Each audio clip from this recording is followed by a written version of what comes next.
Hai teman baik, kembali lagi bersama saya Gracia dari komunitas teman baik di acara Sparta, semangat pulih melalui art terapi dan aktivitas seni. Setiap orang punya cita-cita dan impian, tapi apakah bisa semua kita raih dalam waktu dekat atau bahkan kita harus melalui proses yang cukup berliku untuk mencapainya? Ada yang impiannya tertunda atau bahkan mengalami kegagalan. Rasa sedih, kecewa, bahkan putus asa pun pasti dialami.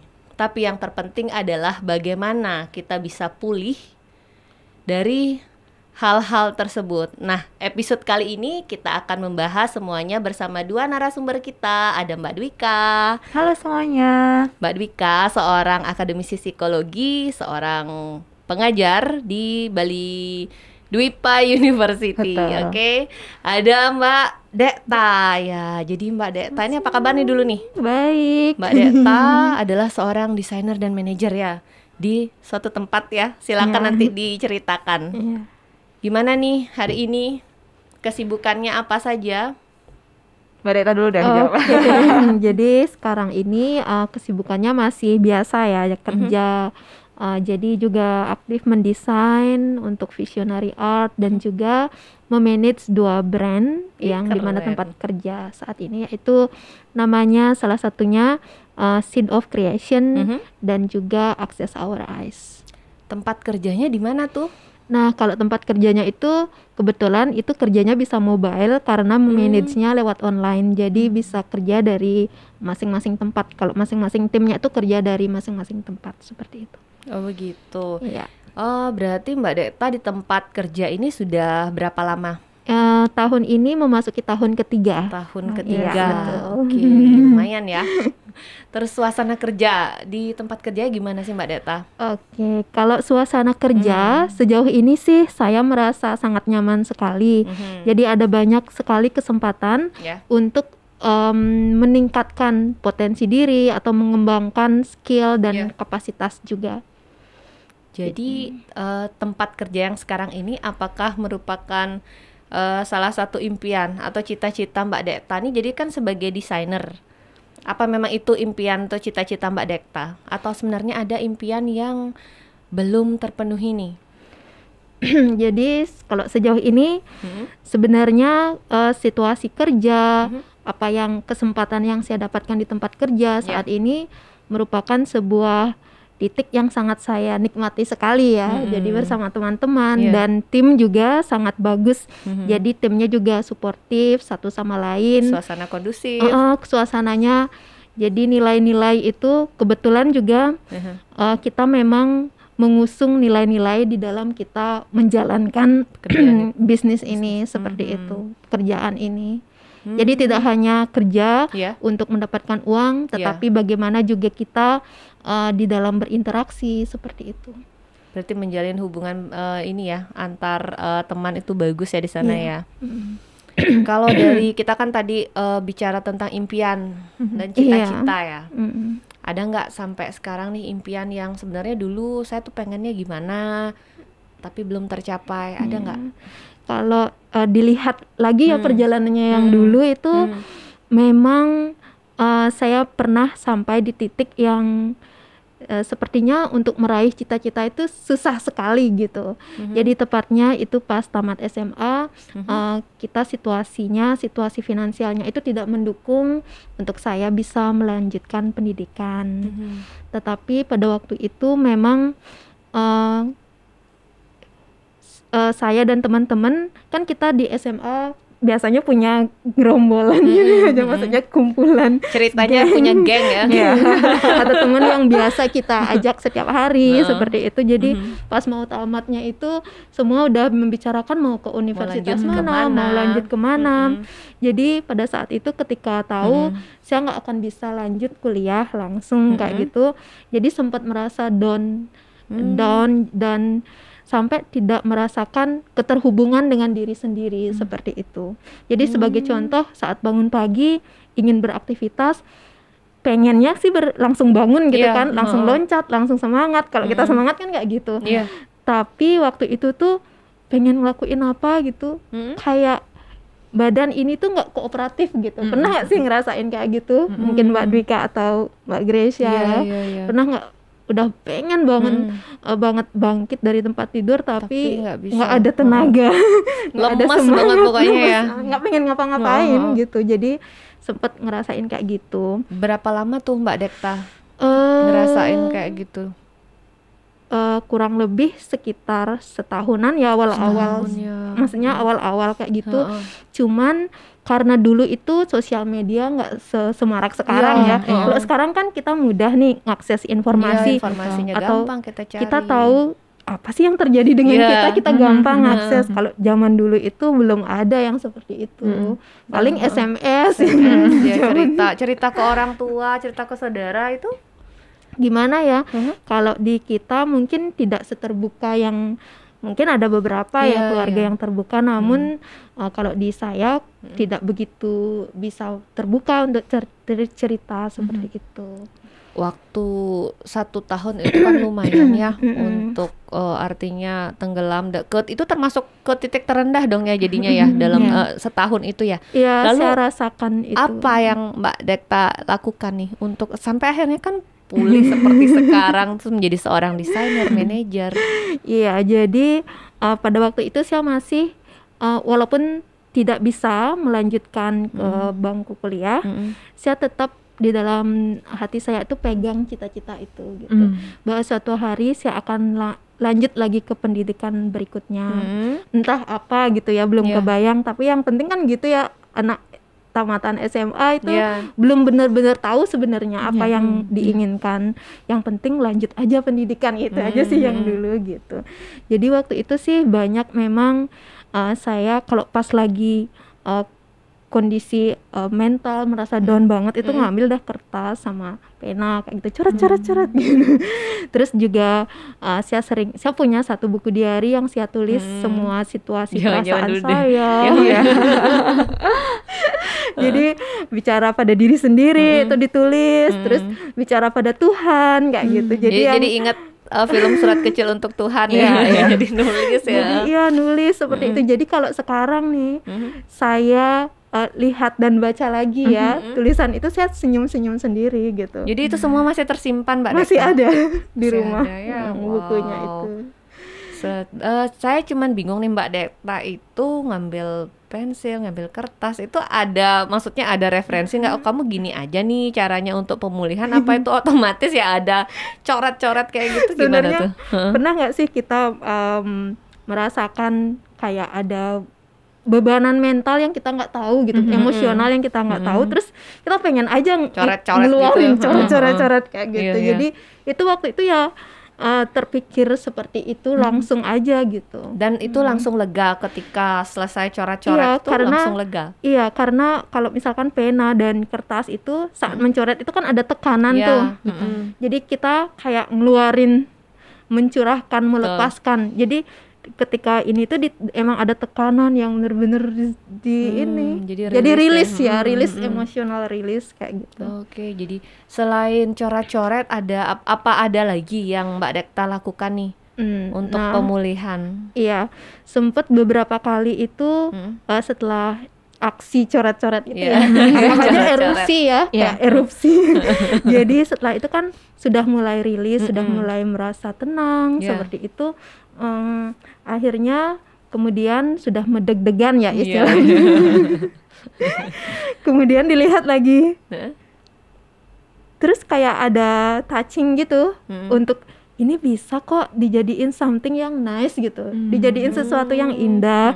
Jadi saya mulai menjalin itu garis-garis itu, tambahin beberapa ornamen, terus jadilah sesuatu yang indah gitu. Akhirnya menjadi sesuatu yang indah. Dan sering sekali saya menatap hasil akhir dari itu, kemudian dan berusaha memikirkan apa sebenarnya makna dari gambar ini, gambar akhir seperti itu. Bagus ya, jadi benar-benar pulih dari diri sendiri tuh Mbak Dwika, betul ya?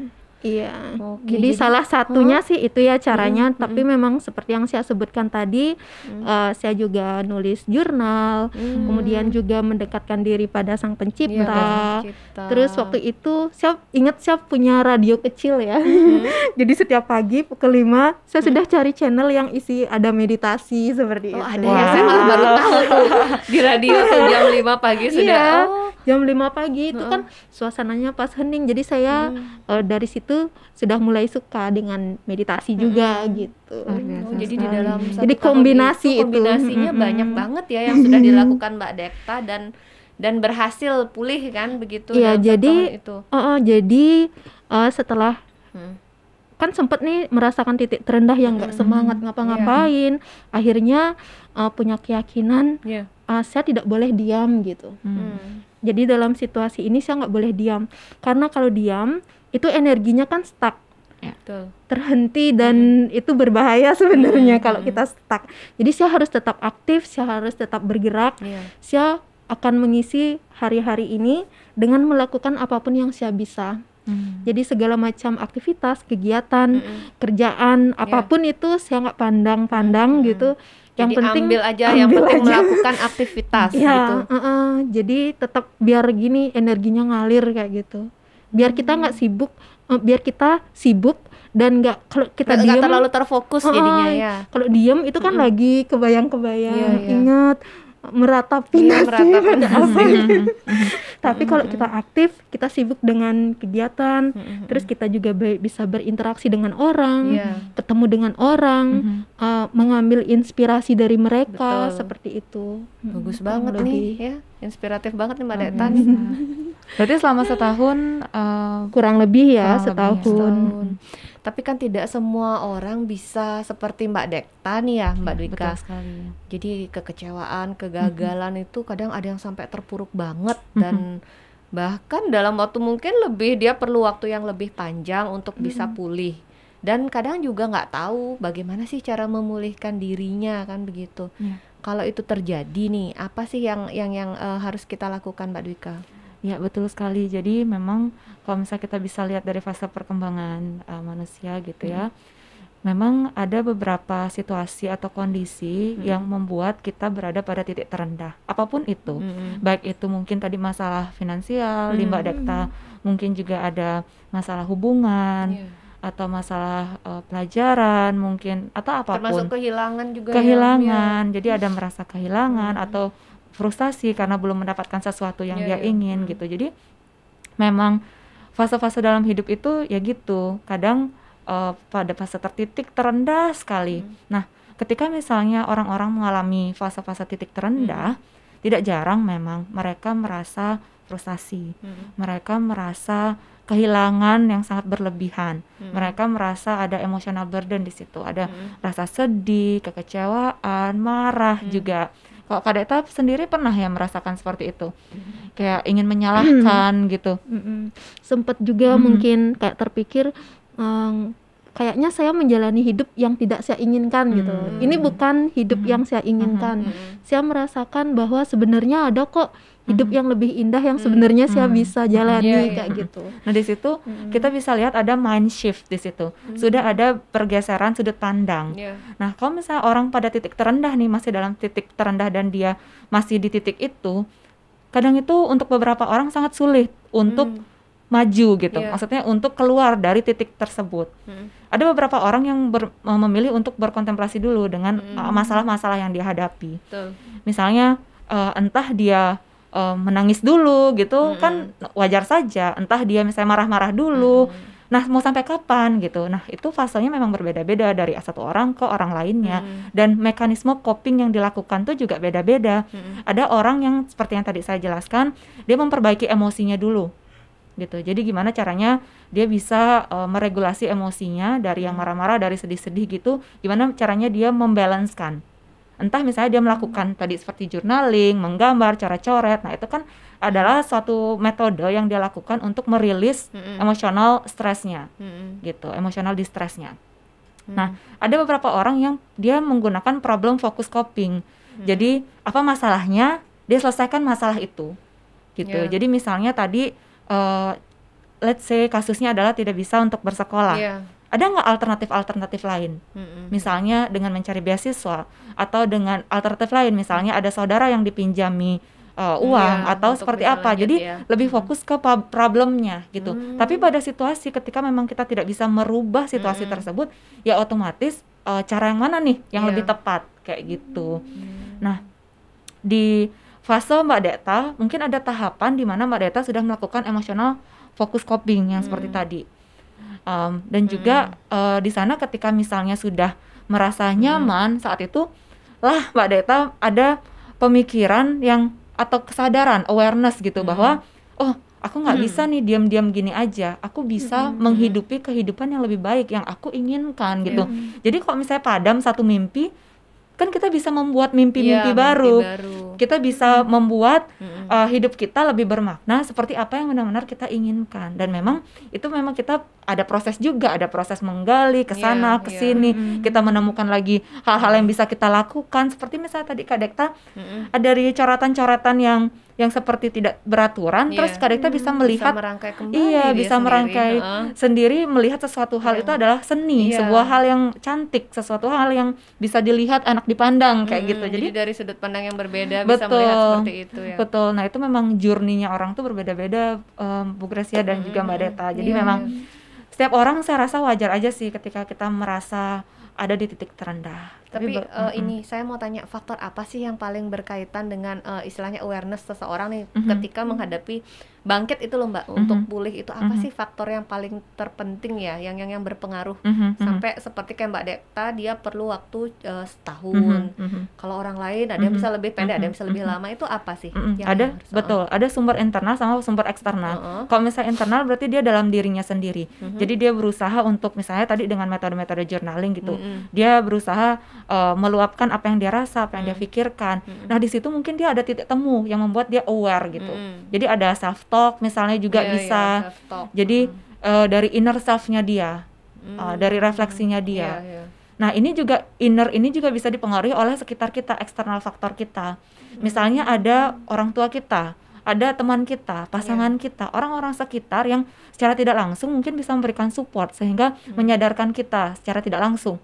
Masa lo mau gitu-gitu aja, nggak apa-apa. Memang lo nggak bisa mencapai suatu mimpi tertentu, tapi bukan berarti kamu nggak bisa ngapa-ngapain. Kamu lo bisa melakukan banyak hal. Nah itu kan bisa juga dari diingatkan oleh orang-orang sekitar. Nah kalau misalnya sekarang ini menurut saya banyak sekali resource-nya seperti yang Mbak Dekta bilang ya, melalui sosial media kita bisa lihat orang-orang yang pernah mengalami kondisi seperti kita, dan kita bisa termotivasi, mendapatkan inspirasi dari orang lain, kayak memacu orang lain bisa, kenapa kita nggak bisa? Jadi kayak ada role model gitu juga. Lebih mudah ya menemukan role model sekarang ya di zaman sekarang ini ya. Gitu. Jadi apa yang dilakukan Mbak Dekta ini itu termasuk ke ini ya, aktivitas seni ya? Betul sekali, aktivitas seni ya, kita bisa lihat dari Mbak Dekta yang udah menjalaninya loh. Dan mungkin ada plus meditasi yang Mbak Dekta lakukan, dan itu memang secara sudah kombinasinya bagus ya. Bagus banget tuh kombinasinya Mbak. Ntar kita kan ada sesi nih dipandu sama Mbak Dekta nih ya, yang sudah berhasil pulih, betul nggak Mbak? Kita kan mengajarkan ke teman baik, berbagi ke teman baik ya. Siapa tahu nanti mereka bisa mencontoh nih dari apa yang dialami Mbak Dekta sampai pulih, aktivitas seni apa saja yang bisa mereka lakukan begitu. Terus sekarang nih apa untuk di titik sekarang, tadi kan kita kan flashback ya. Kalau untuk sekarang nih apa sih rencana ke depannya Mbak Dekta sendiri nih? Iya. Jadi dari tadi ceritanya down dan bangkit gitu ya. Akhirnya kan di tahun keempat itu ternyata ada kesempatan beasiswa gitu. Wow. Luar biasa sekali. Jadi nggak sengaja nih pas waktu itu di rumah dengerin radio. Ini pun caranya unik banget, lewat radio gitu. Jadi lewat radio, terus akhirnya saya menghubungi dan ikut daftar dan lolos. Akhirnya itu dapat kesempatan beasiswa program profesional komunikasi desain visual dan leadership selama 1 tahun gitu. Tempatnya di Ubud, namanya Campuhan College. Ya jadi di situ saya merasakan waktu dulu itu kan pengen banget ngelanjutin pendidikan gitu, entah apa itu nggak terpikir gitu. Oke, ini adalah kesempatan yang saya nantikan gitu. Jadi saya selama setahun itu benar-benar fokus, benar-benar menggunakan kesempatan itu untuk belajar dan menambahkan skill yang seperti itu yang benar-benar kedepannya bisa dipakai. Jadi apa yang saya pelajari selama 1 tahun itu benar-benar saya gunakan di tempat kerja kayak gitu. Dan setelah beberapa kali kan sempat pindah-pindah juga nih pekerjaan, tetapi di masing-masing tempat kerja selalu ada hal-hal unik yang saya pelajari yang membangun kapasitas di dalam diri seperti itu, yang sampai akhirnya saya sampai di pekerjaan yang sekarang gitu. Dan tadi kan pertanyaannya apa nih ke depannya gitu kan. Yang pengen di apa ya istilahnya ya, ada nggak project mungkin dari Mbak Dektanya sendiri yang ingin dilakukan untuk ke depannya? Jadi sebenarnya kalau saya melihat ke dalam diri saya, dari pengalaman saya, apa yang saya alami ketika berada di titik terendah, sebenarnya tergugah juga ya di dalam hati saya untuk juga bisa berbagi, juga membantu, menolong, membantu orang-orang seperti itu. Tapi mungkin masih saya coba untuk gali kembali seperti apa sih caranya gitu. Oh gitu ya. Tapi sudah ada terbayang nggak kira-kira seperti apa nantinya? Belum ada. Yang akan dilakukan untuk berbagi itu. Oke, kalau sejauh ini sih sebenarnya saya juga sedang aktif belajar di BK ya. Jadi di situ juga. Apa tuh Mbak BK kalau boleh tahu nih? Ayo. Jadi BK itu ketika kembali lagi nih flashback ya. Ketika saya dapat program profesional 1 tahun itu, disitulah juga akhirnya kan ke Ubud nih. Jadi di situ saya kenal dengan yang namanya Brahma Kumaris Meditation Center. Jadi ada sebuah tempat yang bernama seperti itu. Akhirnya karena di sekolah, di college itu lumayan banyak hal-hal baru yang kita pelajari. Jadi laju kecepatan pikiran itu agak cepat gitu. Jadi saya merasa kayaknya saya perlu ingin damai kayak gitu. Jadi akhirnya juga memutuskan untuk pergi ke meditation center. Jadi di situ saya belajar untuk meditasinya di sana. Di sana. Tapi kan di awal sudah jadi lebih memperdalam begitu jadi di Brahma Kumaris itu. Iya. Jadi awalnya dulu kan sempat dengar aja di radio atau suka-suka sendiri gitu. Jadi sekarang belajarnya tuh lebih mendalam lagi, lebih intens. Jadi di situ lebih mengenal keistimewaan diri. Seperti itu. Dan juga bagaimana sih keterhubungan kita dengan Tuhan, kan matching sebenarnya ya dari perjalanan. Jadi saya merasa mendapatkan apa yang selama ini saya cari, seperti itu. Oh gitu ya, wah keren banget ya bisa berbagi, ada keinginan untuk berbagi juga ya dari pengalaman pribadi itu kan bagus banget nih. Kalau ini Mbak Dwika, apa nih namanya untuk teman-teman baik nih yang kedepannya mereka punya impian atau cita-cita nih, apa sih yang sebaiknya mereka lakukan nih? Iya, untuk teman baik yang di rumah, kalau misalnya kalian punya mimpi tertentu dan itu memang kalian perlu berdamai dengan waktu, itu sebenarnya masalahnya waktu saja, entah itu didapatkannya saat ini atau diraihnya saat ini atau nanti. Intinya adalah jangan berhenti, teruslah melangkah, memperbaiki diri. Kalau misalnya punya mimpi untuk sekolah misalnya, tetaplah cari tahu apa sih kualifikasi yang diinginkan misalnya, lalu juga hal apa yang ingin ditingkatkan. Kalau misalnya memang ada hal-hal yang membatasi, nggak apa-apa, ada solusi lain, pasti selalu ada jalan. Selalu ada jalan ya teman baik, selalu ada jalan ya. Jangan berhenti di satu titik ya. Kalau dari Mbak Dekta nih, apa nih Mbak dari pengalamannya dari pengalaman sampai bisa pulih sendiri, bisa nggak dibagi ke teman baik?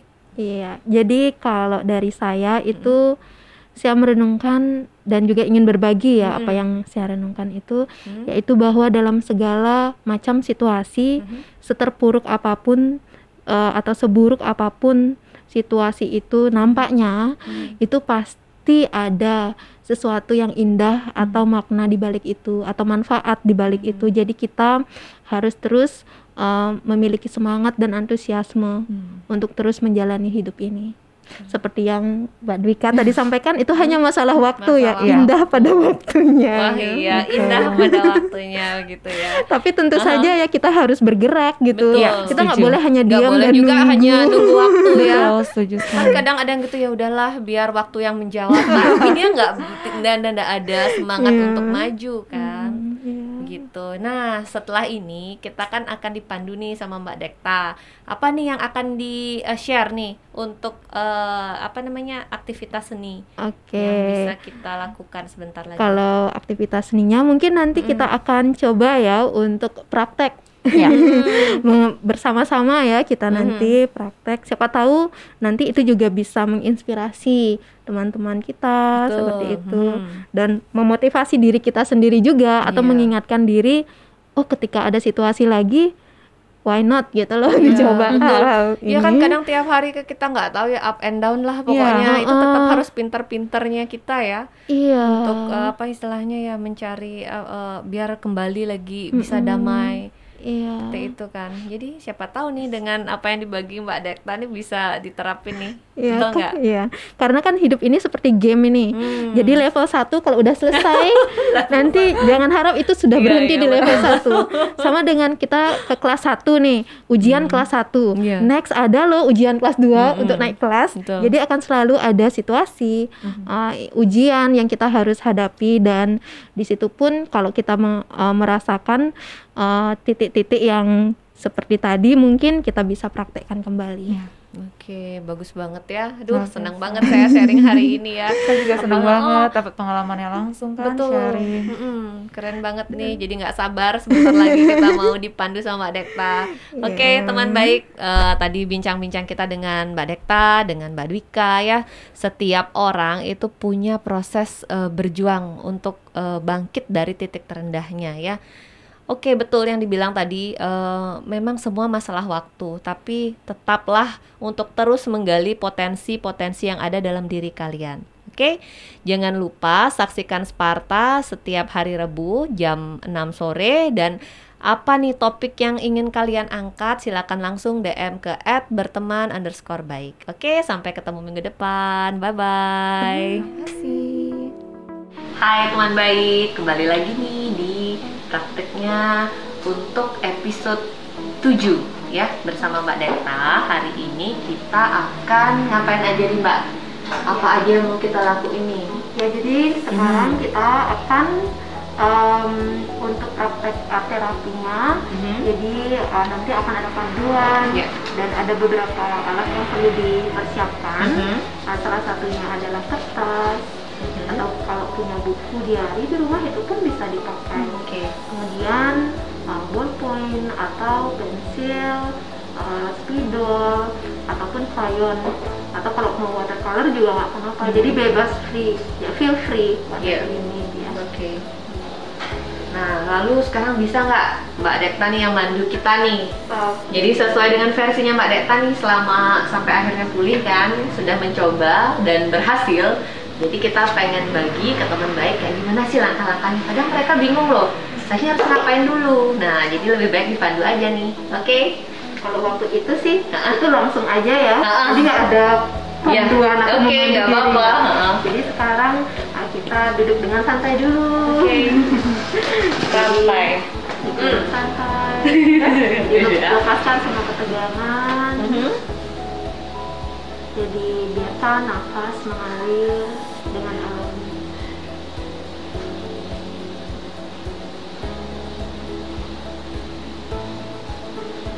Kalau sudah merasakan santai dan tenang, sekarang coba kalau misalkan merasa nyaman, mata ditutup, boleh menutup nafas. Kalau tidak. Kemudian sekarang hadirkan kembali perasaan tidak nyaman yang pernah dialami.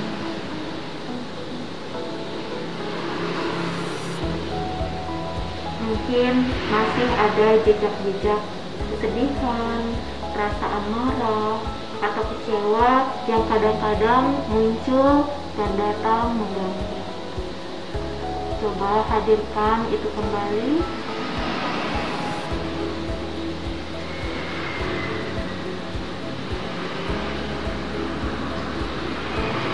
merasakan itu maka bayangkan suasana saat itu. Siapa saja yang ada di sana.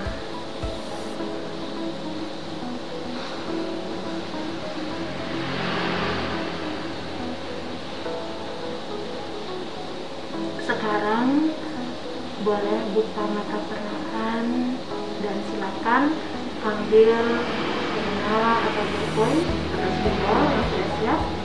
Kemudian sambil juga merangkul perasaan yang tadi muncul, sekarang silakan gerakkan tangan sebebas-bebasnya. Jangan berpikir dia akan membentuk apa, gerakkan saja sebebas-bebasnya.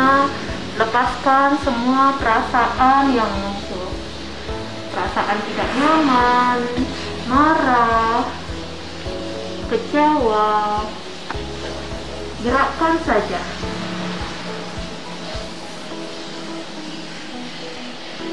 Biarkan diri sekarang lepas.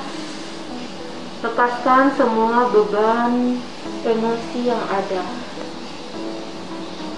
Lepaskan. Jadilah bebas.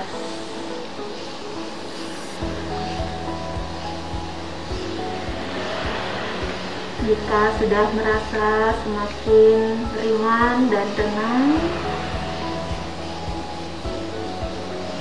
jadi boleh gerakannya dibuat semakin pelan dan perlahan dan sampai pada satu titik henti.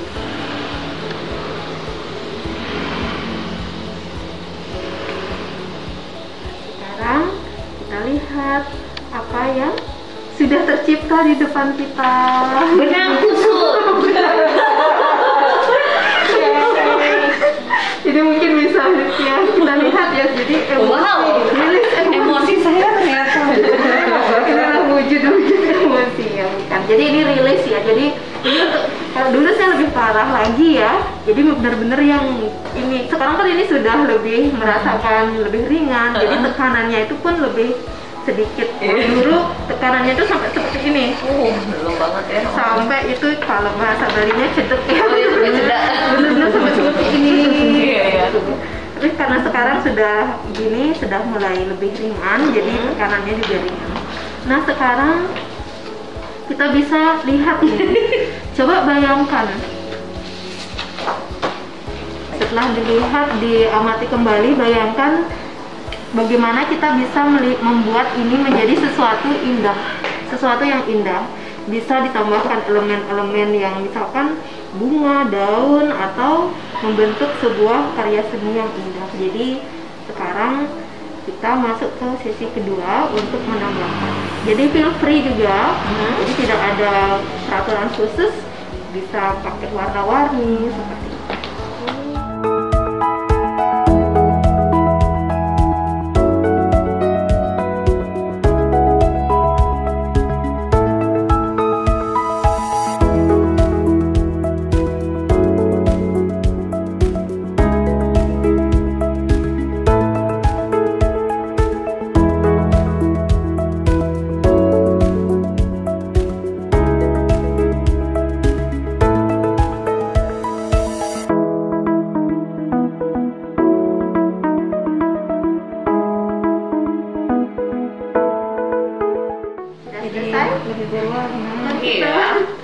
Ya, oke, nanti bisa dilanjutkan kembali ya.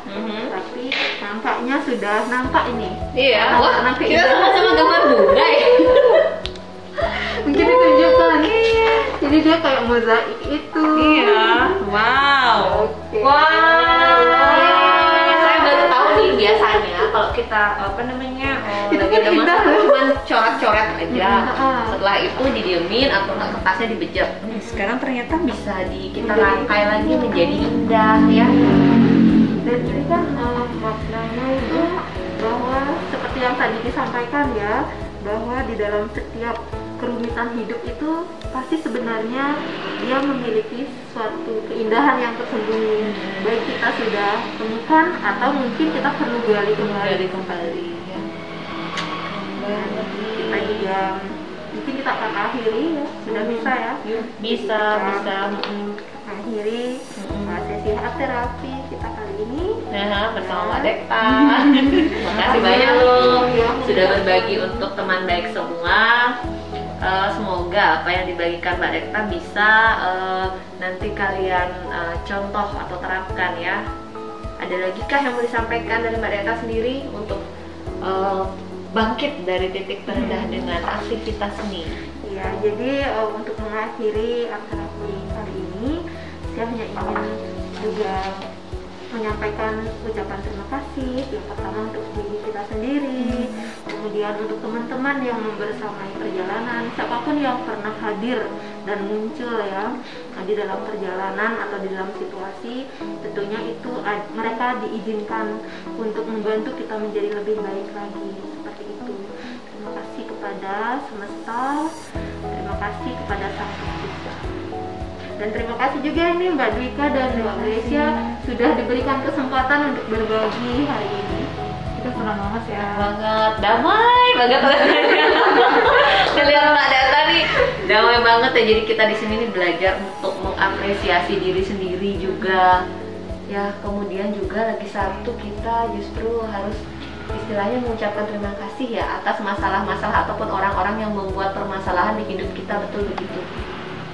Oke teman baik, sampai jumpa minggu depan tentunya di episode Sparta yang lebih keren. Bye bye.